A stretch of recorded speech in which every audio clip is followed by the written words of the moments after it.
सबसे बड़ी कमी आज के युवा में क्या देखते हैं और सबसे बड़ी ताकत युवा में क्या देखते हैं? कि कमी केवल बच्चों में नहीं, माँ बाप में भी देखने को मिल रही है। दोनों के बीच का संवाद खत्म हो गया, दोनों एक दूसरे से बात नहीं करना चाहते। अगर हम बच्चों की बात करें तो माँ बाप ये कहते हैं कि बच्चे बात नहीं करना चाह रहे, लेकिन मुझे लगता है कि माँ बाप भी बात नहीं कर रहे, कि कुछ लोग भारत के भविष्य को बिगाड़ना चाहते हैं और वो एक मिशन के तौर पर पूरे समाज में काम कर रहे हैं, और जिसको हम कई मायनों में देख सकते हैं। इसमें एक सब प्रमुख जो कारण है वो नशे का है।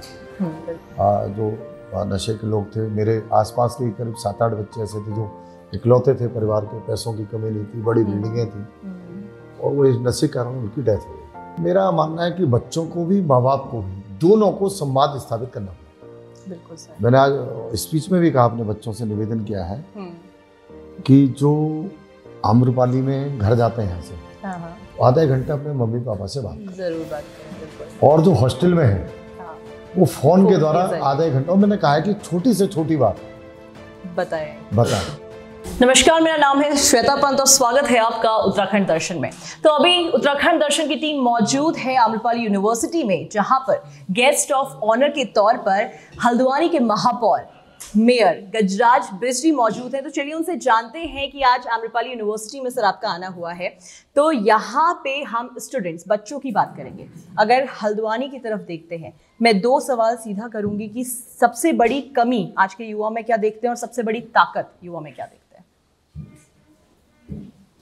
इस भौतिकवाद के युग में मुझे लगता है कि लगभग 15 सालों से लगभग मुझे जो एहसास होता है कि कमी केवल बच्चों में नहीं, माँ बाप में भी देखने को मिल रही है जी। दोनों के बीच का संवाद खत्म हो गया है, दोनों एक दूसरे से बात नहीं करना चाह रहे।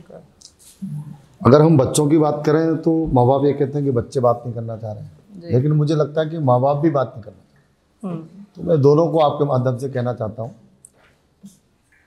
कि कुछ लोग भारत के भविष्य को बिगाड़ना चाहते हैं और वो एक मिशन के तौर पर पूरे समाज में काम कर रहे हैं, और जिसको हम कई मायनों में देख सकते हैं। उसमें एक सब प्रमुख जो कारण है वो नशे का है।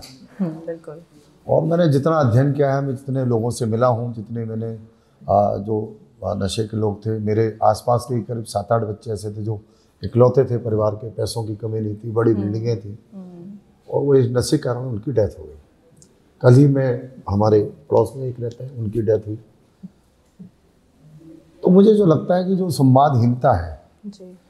और संवादहीनता से क्या होता है कि बच्चों के और माँ बाप के बीच में जो प्रेम था, प्यार था, वो समाप्त होते जा रहा है। अब माँ बाप को लगता है कि हमने बढ़िया इंस्टीट्यूट में उसका एडमिशन करा दिया, अच्छे कपड़े पहना दिए, अच्छी किताबें दे दी, अच्छी फीस दे रहे हैं, और जब माँ बाप को मैंने सुना है डांटते हुए, हम तुम्हारे 5 लाख 6 लाख रुपए फीस जमा कर रहे हैं और आप पढ़ाई नहीं कर रहे, तो मुझे लगता है कि केवल फीस देने से, अच्छे कपड़े बनाने से ही काम नहीं चलने वाला।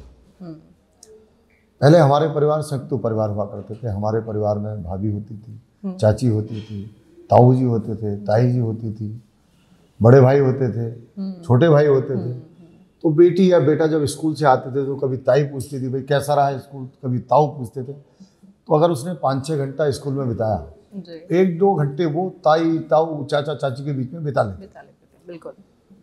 अब संयुक्त परिवार तो है नहीं, अब एकाकी मतलब सिंगल परिवार है, माँ बाप 2 बच्चे, छोटा परिवार है, उसके बाद भी बातचीत खत्म हो गई। मैं समझता हूँ कि जैसे ही बच्चे घर आते हैं, बैग एक कमरे में फेंका, दूसरे कमरे में मोबाइल के साथ चले गए। और मजे की बात यह है कि जैसे ही वो अपने कमरे में मोबाइल लेकर जाती है, जाता है, माँ बाप खुश होता है, चलो मोबाइल टला, अपने बैठ रहे हैं। तो मेरा मानना है कि बच्चों को भी माँ बाप को भी दोनों को संवाद स्थापित करना पड़ेगा।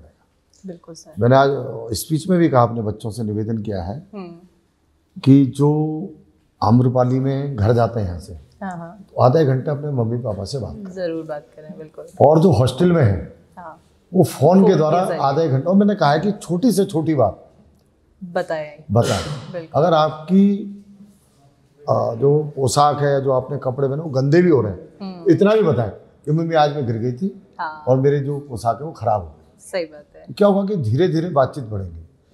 तो आपने 5-7 घंटे पढ़ाई की, एक आध घंटा आपने लंच वगैरह में बिताया, उसके बाद अगर आपने 1-2 घंटे मम्मी पापा से बात कर ली तो आपका मूड फ्रेश हो जाएगा। फ्रेश भी हो जाएगा डेफिनेटली। मैं तो देखता हूँ कि 4 दोस्त एक टेबल पे बैठे हो, चारों मोबाइल पे लगे हुए, ऐसा समय आ गया। और ऐसा नहीं कि मैं प्रगति के खिलाफ हूँ या डिजिटल के खिलाफ हूँ या ये जो इस प्रकार की चीज़ें उनके मैं खिलाफ नहीं हूँ, लेकिन आपकी इस कमजोरी का फायदा कुछ लोग उठा रहे हैं। बिल्कुल। और मैंने कई लोगों से बातचीत की है जो नशे की ओर अग्रसर हुए, उनमें यही बात मुझे देखने को मिली, उनको आप पैसे की कमी नहीं थी, उनको किसी बात की कमी नहीं थी।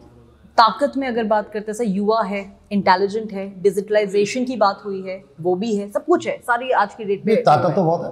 हाँ। ताकत तो इतनी है कि इससे पिछले साल जो राष्ट्रीय खेल हुए, हाँ, उसमें हम 27वें नंबर पे थे, और उत्तराखंड की ताकत ऐसी है कि आज 7वें नंबर पे आ गए, और मुझे विश्वास है 1 साल बाद हम 3 के अंदर आ जाएंगे, फर्स्ट सेकंड थर्ड, ये गारंटी है इस बात की।